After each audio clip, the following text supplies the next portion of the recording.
Scene from Mr. Schultzen's classes in Hurricane, Utah, to Mrs. Elder's class in Fort Wayne, Indiana, to Mr. Casorio's classes in Canton, Connecticut. This is CNN Student News. First up, a debate on the economic stimulus bill as the U.S. Senate weighs in on the legislation.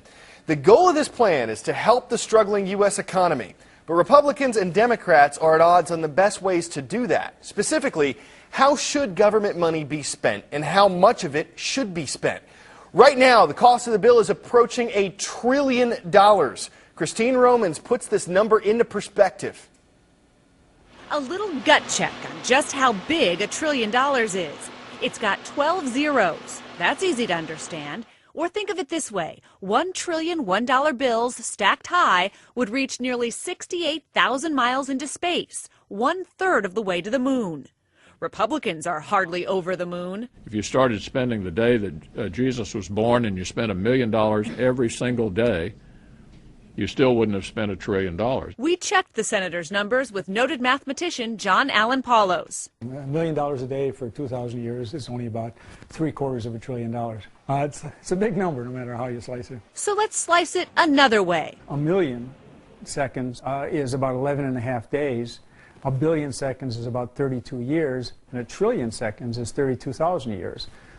People tend to lump them together, perhaps because they rhyme. Million, billion, the national debt tops 10 trillion after a $700 billion bank rescue and proposed $800 billion stimulus.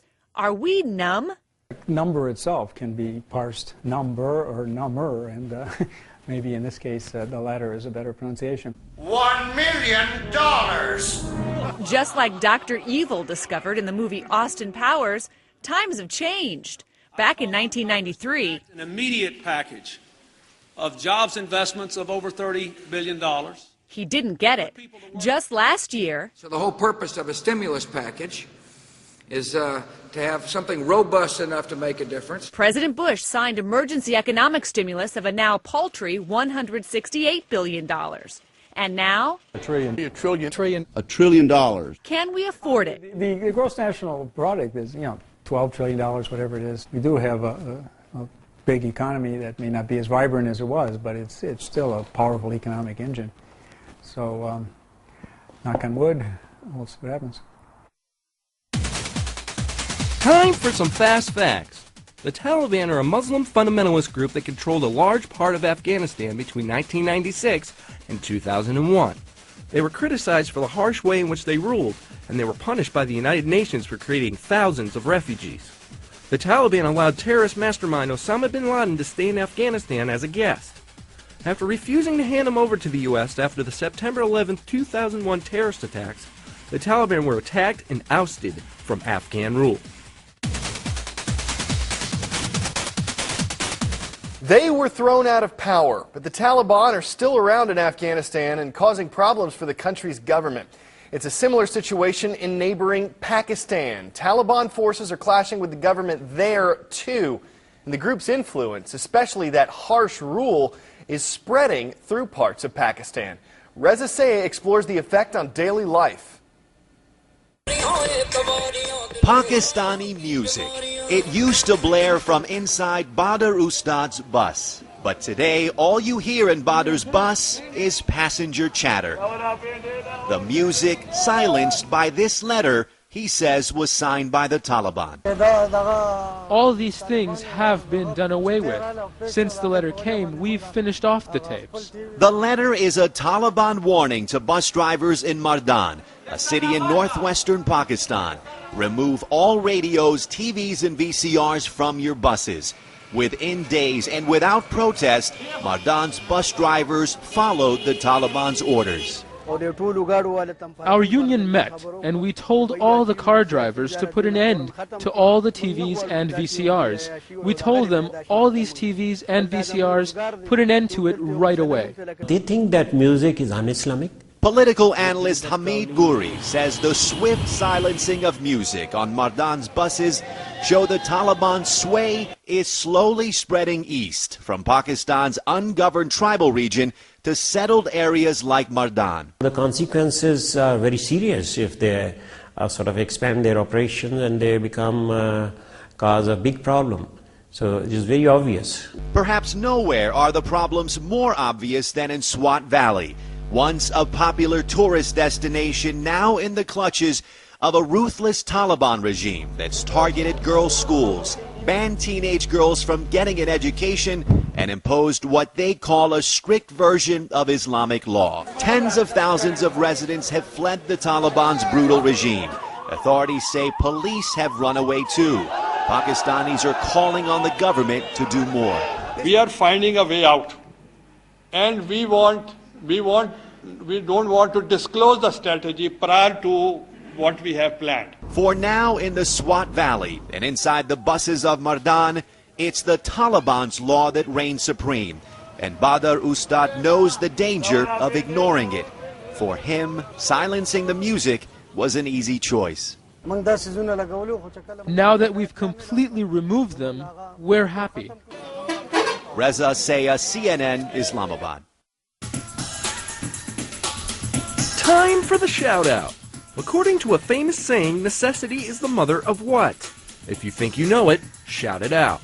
Is it innovation, justification, invention, or dissection? You've got 3 seconds. Go!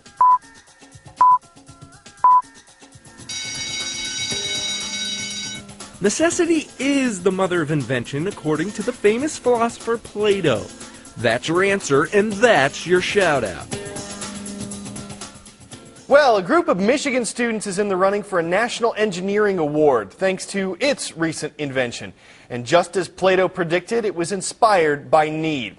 You see, this group identified a challenge facing one of its teachers and created a solution as part of a class project. Valerie Lego of affiliate WZZM in Grand Rapids constructs the details.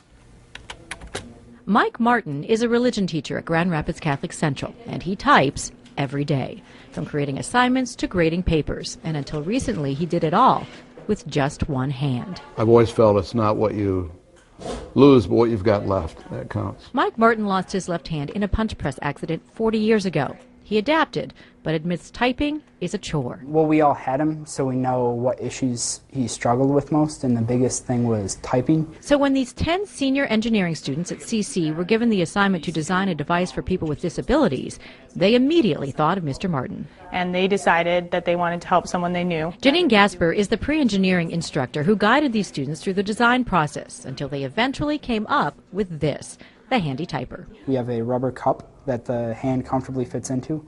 It also has padding on the inside.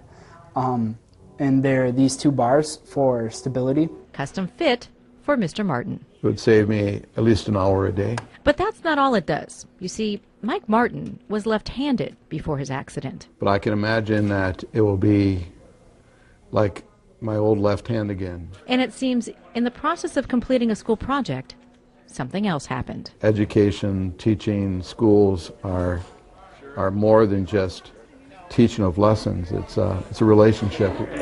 They all learned that one of life's greatest lessons can be taught in a classroom. Turning to our blog, where a lot of you are talking about Michael Phelps. Gus writes, I think this presents an interesting question about the true underlying nature of people we hail as national heroes and slap on boxes of Wheaties. Because someone excels at sports, that does not make him a morally good person. A lot of you, like Marcel, are saying everyone makes mistakes. Phelps is a really good athlete, and as long as he won't do it again, everything's okay. From Emmy, over the summer, Michael Phelps did everything with determination and skill, an example to us all. Hearing this, now I'm not so sure. Olivia thinks they should punish him like they do everybody else. Just because he's famous doesn't mean he should get special treatment. To see the story and comment yourself, check the blog at cnnstudentnews.com. Before we go, manatee insanity in parts of southern Florida. About 100 of these suckers showed up recently at a power plant in the Sunshine State. The sea cows need warm water to survive, so they migrate to spots like this in the winter.